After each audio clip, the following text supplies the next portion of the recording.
जगन्नाथ मंदिर का रहस्य नहीं सुलझा पाया कोई। जहां पकने वाले प्रसाद में कभी नहीं आती कोई कमी, समुद्र के किनारे होकर भी नहीं सुनाई देती लहरों की आवाज, हवा की उल्टी दिशा में बहता है जिसका झंडा, जिसे कहते हैं धरती का वैकुंठ।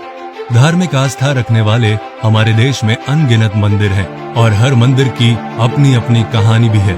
इस देश में ऐसे ऐसे मंदिर हैं जो हजारों साल पुराने हैं और अपने अंदर अनेक राज छुपाए हुए हैं जिन्हें आज तक कोई भी नहीं समझ पाया है। भारत के हर मंदिर पर दुनिया के बड़े से बड़े वैज्ञानिकों ने रिसर्च किया, लेकिन इन मंदिरों के रहस्य के आगे उन वैज्ञानिकों को झुकना पड़ा। आज मैं आपको ऐसे ही एक रहस्यमय मंदिर के बारे में बताऊंगा जिसके बारे में सुनकर आप हैरान हो जाएंगे। जगन्नाथपुरी मंदिर। उड़ीसा का जगन्नाथपुरी मंदिर भगवान श्री कृष्ण का मंदिर है। अगर आपको ना पता हो तो मैं आपको बता दूं कि चारों धाम में से एक धाम है ये मंदिर।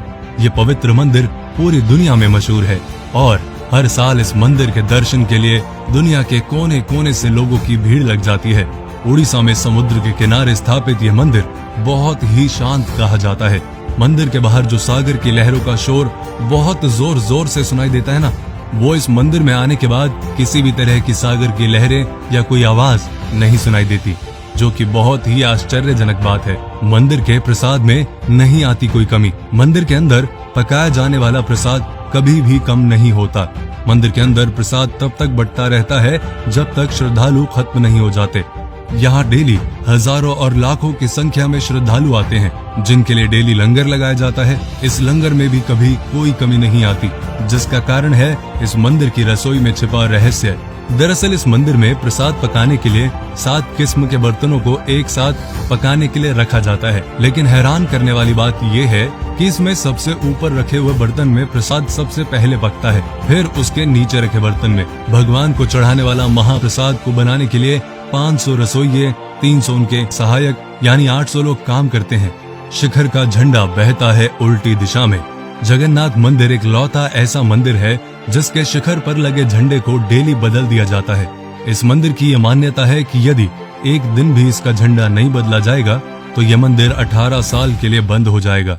इसीलिए मंदिर का पुजारी डेली इस झंडे को इतनी ऊंचाई पर चढ़कर बदल देता है। लेकिन सबसे हैरान कर देने वाली बात जानते हैं आप क्या है? कि यह झंडा हमेशा आने वाली हवा के विपरीत दिशा में बहता है, जिसका रहस्य आज तक किसी को नहीं पता लग पाया।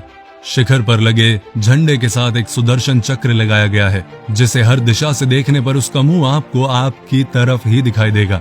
इस मंदिर की एक और बात हैरान करने वाली है कि इस मंदिर की इमारत की कोई छाया नहीं है। मंदिर के खजाने का रहस्य 34 साल बाद 2018 में उड़ीसा हाई कोर्ट की परमिशन से 16 लोगों की टीम इस मंदिर के खजाने की जांच करने के लिए आई थी, जिसके 2 महीने बाद इस खजाने के कमरे की चाबी खो गई, जिसका पता आज तक नहीं चल पाया।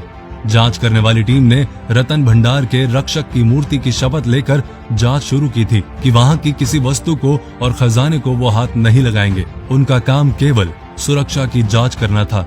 इस मंदिर के बारे में ये भी कहा जाता है कि इस मंदिर का निर्माण 7वीं सदी में किया गया था। अब तक ये मंदिर 3 बार टूट चुका है।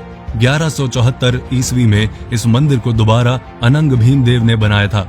कहा जाता है कि राजा इंद्रदेवमान को सपने में भगवान विष्णु ने दर्शन दिए और कहा कि नीलांचल पर्वत की एक गुफा में मेरी एक मूर्ति है जिसे नील माधव कहते हैं, उस मूर्ति के लिए एक मंदिर बनवाकर स्थापित कर दो। जिसके बाद राजा के सेवक नील माधव की मूर्ति को एक कबीले से चुरा लाए जो इस मूर्ति की पूजा करते थे, लेकिन मूर्ति चुराने के कारण नील माधव की मूर्ति नाराज होकर वापस चली गई और राजा से वचन देकर गई कि वो वापस जरूर आएंगे, लेकिन पहले वो उनके लिए मंदिर बनवाए।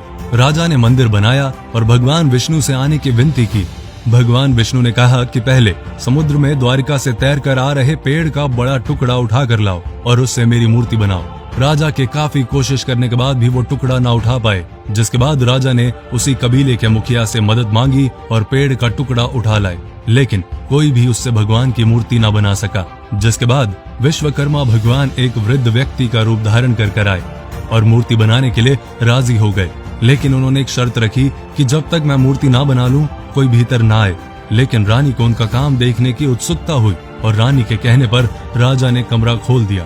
जैसे ही कमरा खुला तो वृद्ध व्यक्ति वहां से गायब हो गया और कमरे में 3 अधूरी मूर्तियां पड़ी थी। जिसे राजा ने भगवान की इच्छा मानकर ऐसे ही मंदिर में स्थापित कर दिया और आज तक उनकी अधूरी मूर्तियों की ही पूजा होती है। पुराणों के अनुसार इस मंदिर को धरती का वैकुंठ कहा जाता है। तो अगर आप भी इस मंदिर में गए हैं तो अपने एक्सपीरियंस कमेंट में जरूर शेयर करें, और अगर आप नहीं गए तो जैसे ही मौका लगे वैसे ही इस मंदिर के दर्शन करके आइए।